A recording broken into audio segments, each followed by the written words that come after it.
Hello friends. For the past few months, we have been witnessing bankruptcy proceedings of two big businesses operating in different sectors, Jet Airways India Limited and Reliance Communications Limited. One of the main reasons behind this situation is they were loaded with heavy debt and were not able to repay their debts. Now you must have understood how important today's topic is. So friends, today we shall learn everything about a very important solvency ratio, debt equity ratio. Let us have a quick look on what is meant by debt and equity. To run a business, every industry or organization that is manufacturing or service has to invest money in long-term operating assets. To fulfill this investment requirement, they need to raise long-term funds. This is known as capital employed of the business. It includes funds taken from the owners and the outsiders. Owners fund consists of equity capital, preference share capital, reserves and surplus excluding fictitious assets. Now fictitious assets are excluded as these are not actual assets. These are expenses or losses shown on asset side of the balance sheet. Few examples are debit balance of profit and loss account, discount on issue of shares and debentures, underwriting commission, preliminary expenses, etc. This owner's fund is also known as equity, net worth or shareholders fund. Now outsiders fund comprises of debentures, bonds, loans taken from banks or financial institutions, etc. This outsiders fund is also known as long-term debt or debt. Ratio is calculated by dividing debt by equity. Let us see application of this formula with one example. We have balance sheet of A Limited. Here I have used horizontal format of balance sheet, but you can apply same technique on vertical format. So check liability side first and mark items which we are going to consider for calculation of shareholders fund. First is share capital, mark it as it is part of equity. Preference share capital, again mark it. General reserve, mark it. Profit and loss, mark it. Next is 12% debentures, mark this also as a part of debt. Bank loan, again part of debt. Next is current liabilities, ignore. Coming to asset side, fixed assets, cash, stock, debtors, okay. Next is preliminary expenses, fictitious assets. So part of equity calculation. And last is underwriting commission, okay, again part of equity calculation. So mark these two, okay. Therefore shareholders fund is equal to share capital rupees 50,000 plus preference share capital rupees 50,000 plus reserves and surplus rupees 30,000 plus profit and loss account rupees 1,20,000 minus preliminary expenses rupees 30,000 minus underwriting commission rupees 20,000. So shareholders fund is equal to rupees 2 lakhs and long term debt is equal to debentures rupees 2 lakh plus bank loan rupees 2 lakh, which is equal to rupees 4 lakh. Therefore long term debt is equal to rupees 4 lakh. So debt equity ratio is equal to rupees 4 lakh divided by rupees 2 lakh. So final ratio is 2:1. Now objective of this ratio is to measure the relative share of outsiders fund and owners fund invested in the assets of the firm.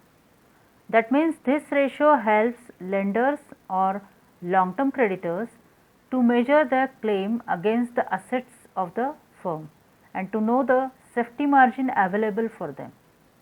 This ratio also helps new investors to know the degree to which the firm has financed with debt. Basically this ratio helps to measure ability of the firm to meet its long term debts on the due date. Now ratio of 2:1 is considered as satisfactory ratio. This indicates that for every 1 unit of equity, the firm can raise 2 units of debt. Now deciding standard of this ratio is not easy, as worth of this ratio is subject to many conditions such as type of industry, size of industry, nature of industry, degree of risk involved. Therefore, standard ratio for debt equity differs sector to sector. If we take example of Mahindra and Mahindra, for its automobile sector, company has ratio of 1.35:1, whereas for Mahindra and Mahindra Financial Services, it is 5.22:1. Now, industries with stable income can have high ratio, whereas industries with unstable income should maintain low ratio. So, generally software and retail industries maintain low ratio. Ratio of Wipro, which is software industry, is 0.17:1, and for Infosys it is 0. Now, example of retail industry taken here is Shoppers Stop. Ratio is 0.04:1. Normally, banks, financial institutions or industries producing basic products can afford high ratio. Here I have taken examples of finance industries. So, ratio of Religare Enterprises is 7.98:1, and for Bajaj Finance it is 5.16:1. Generally, industries with less debt can survive better in all economic conditions. Now, while interpreting this ratio, analyst has to think of implications it will have from the point of view of creditors, firm and shareholders. Now, if ratio is low, it indicates larger margin of safety to creditors, as shareholders, that is owners' investment is high, and for firm there will be less pressure of debt servicing, that is repayment and interest payment of loan. There will be less pressure and interference of creditors in management decisions. Then firm still can raise additional fund through debt fund. For shareholders, there won't be much benefit of trading on equity. Due to limited use of debt fund in capital employed, returns of shareholders won't increase much. Now, trading on equity means taking new loan on the basis of equity, which in turn increases earning per share of shareholders. Fine. Now, if ratio is high, it indicates high risk to creditors, as portion of shareholders or owners' investment is low. And for firm, debt servicing will become burdensome. Firm won't be able to raise new fund. There will be pressure and interference of creditors in management decisions. Now, high ratio provides tax shield. It helps in reducing income tax, as interest is tax deductible expense. And for shareholders, they will get benefit of trading on equity. Means because of significant use of debt, shareholders will get high return, that is high earning per share. Now, management should not take risk of too high or too low ratio, as too high ratio indicates too much dependency on outsiders, as it shows that firms' assets are financed more by outsiders' fund. There is possibility of losing control of management over the affairs of the firm due to interference of creditors. Firm cannot get help from banks or other financial institutions, as too high ratio demonstrates that firm is financially very weak and not able to pay its debts.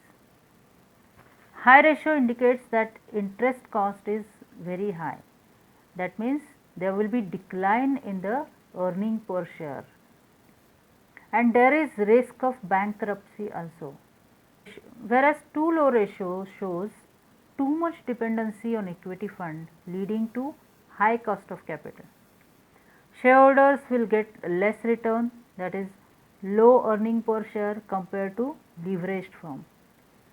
Such firm is ignoring fact that use of financial leverage can give benefit of increased profit. It fails to attract new investors, as such firms normally cannot give more return. Therefore, to keep everyone happy, firm, outsiders and shareholders, it is necessary to maintain proper mix of debt and equity. This helps to get higher profits, higher earning per share and thus maximizes firm's value. Let us see how to interpret the ratio with one example. Interpret and give suggestions from the following information about debt equity ratio. So here, as per industry norm, debt equity ratio is 2:1 and firm's debt equity ratio is 1.4:1. We can see that firm's ratio of 1.4:1 is less than industry norm 2:1. That means ratio is low as compared to industry norm. Now think about creditor's safety first. Ratio is less means equity portion is more as compared to industry norm. Therefore, margin of safety for creditors is high. What effect it will have on firm? In this case, firm will enjoy few benefits and will have to suffer few. So benefits are there won't be much pressure of debt servicing. Then creditors won't interfere in management decisions as their portion is low. But at the same time, firm will not get benefits of increased profits as it is not utilizing its debt raising capacity fully. And secondly, firm will not get much benefit of tax shield.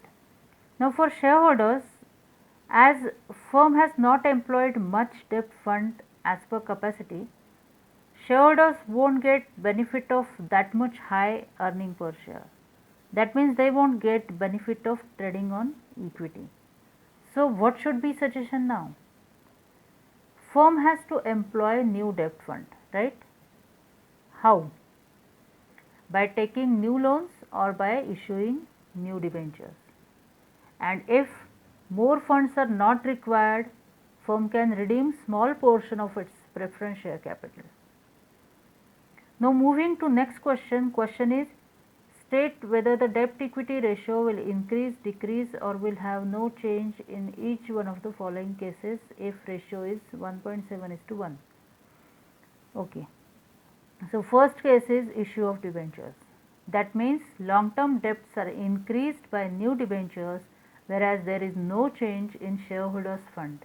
Therefore ratio will increase. Interest accrued due but not paid. That means long term debts are increased by amount of interest whereas there is no change in shareholders fund. Therefore ratio will again increase. Sale of fixed assets. Now fixed assets are not part of debt or equity. Therefore there won't be any change in the ratio. Redemption of debentures for cash means long term debts are decreased whereas there won't be any change in shareholders fund. So ratio will decrease. Issue of bonus shares. Bonus shares are issued free of cost. Therefore there won't be any change in debt and equity. So ratio will not change. Redemption of preference shares. Shareholders fund will decrease by redemption amount, but there won't be any change in debt fund. Therefore ratio will increase.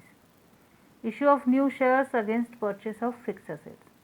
Shareholders fund will increase by new issue, but there won't be any change in debt fund. Therefore ratio will decrease. So friends, we are done with debt equity ratio. In our next lecture, we shall discuss coverage ratios. Till then, take care, study well and keep smiling. Thank you.